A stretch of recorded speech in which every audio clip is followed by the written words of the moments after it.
Bonjour et bienvenue à ces numéros de coaching axés sur la Bible. La Bible, est-ce la parole absolue de Dieu?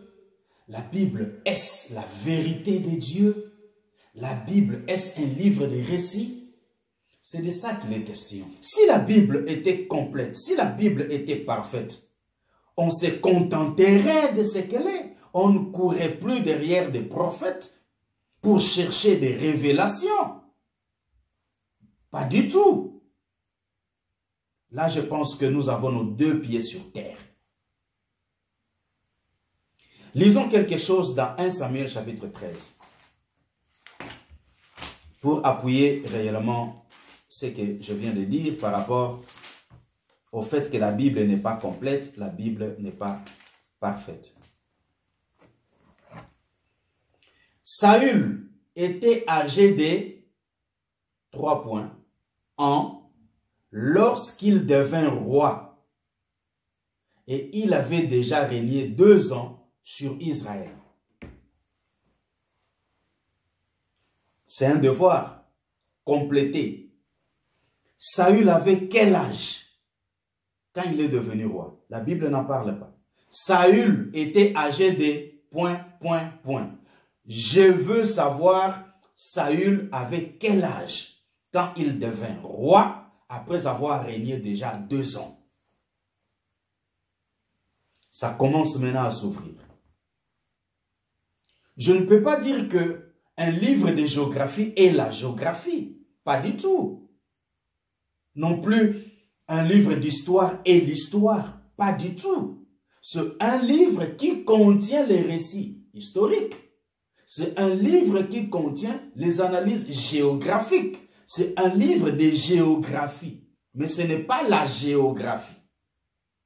La Bible est un livre qui contient la parole de Dieu. La Bible n'est pas la parole de Dieu. Et ici, pour rendre la chose encore plus claire, toute la Bible, de la Genèse à l'Apocalypse, je parle de Bible évangélique avec 66 livres, toute la Bible ne comporte pas la parole de Dieu. Il y a 12 livres historiques dans la Bible. Il y a 5 livres poétiques dans la Bible. Il y a 17 livres prophétiques dans la Bible, sans compter les 5 premiers livres. 12 livres historiques. Josué, Juge, Ruth, 1 Samuel, 2 Samuel, 1 roi, 2 rois, 1 chronique, 2 chroniques, Esdras, Néhémie, Esther. Ce sont des livres historiques. C'est clair? 5 livres poétiques, où il n'y a que la poésie, la musique, la drague, oui. La Bible contient aussi la drague. Un homme qui est en train de draguer une femme. Ça y est là, dans Cantique des Cantiques. Job, Psaume, Proverbe, Ecclésiaste, Cantique des Cantiques. Et cela nous donne un total de 17. 12 plus 5, ça fait 17. Et les livres prophétiques, encore 17. Je lis. Ésaïe, Jérémie, Lamentation de Jérémie, Ézéchiel, Daniel, Osée, Joël, Amos, Abdias, Jonas, Michée, Nahum, Habakkuk, Sophonie, Agé, Zacharie, Malachi. Donc, là, c'est 17, 17. Ici, il y a l'histoire, 12. Il y a poésie, 5, 17 dans un camp. Et ici, prophétie, 17. 17, 17. Tirez vos conclusions. Et là, dans les livres prophétiques, il y a beaucoup de répétitions et beaucoup de référencements. C'est-à-dire, tel qu'il est écrit, tel qu'il est écrit, tel qu'il est écrit dans les livres prophétiques. Pourquoi? Parce qu'il s'est répété En d'autres termes, il se plageait. Le prophète se plageait. Il se faisait le plagiat les uns des autres. Maintenant, en quoi consiste la révélation ici? Donc, toute écriture est inspirée de Dieu, oui. Donc, je ne peux pas conclure que toute écriture est révélée de Dieu. Parce que là, c'est en contact avec l'âme.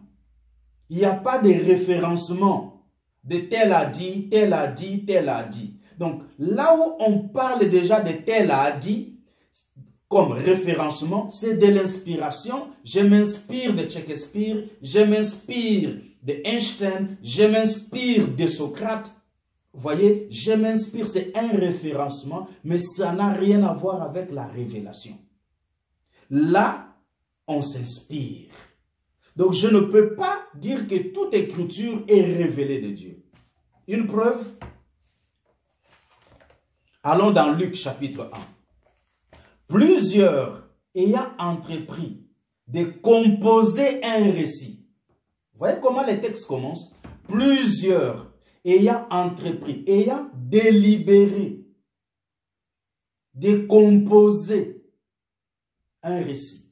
Donc, la Bible a une grande partie des compositions des récits. Continuons.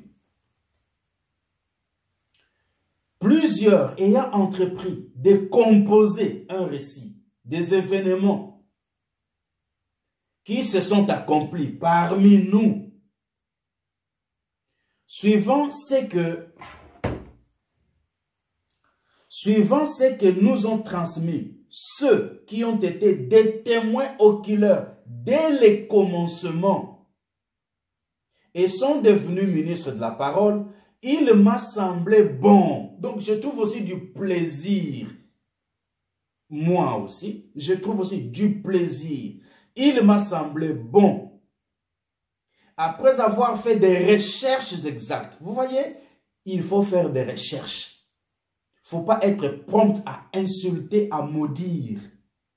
Il faut faire des recherches. Il faut savoir faire des recherches.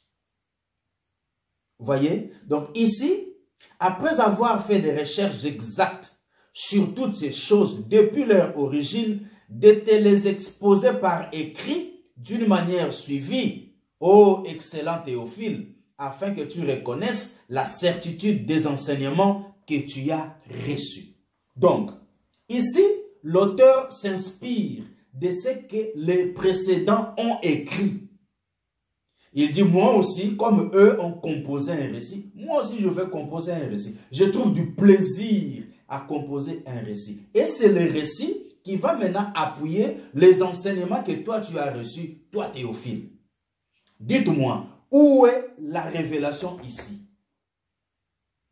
C'est une affaire de référencement. Rien de révélation. Donc, toute écriture est inspirée de Dieu, oui. Mais toute écriture n'est pas révélée de Dieu. Et n'oubliez pas, nous avons détaillé les livres qui constituent l'Ancien Testament.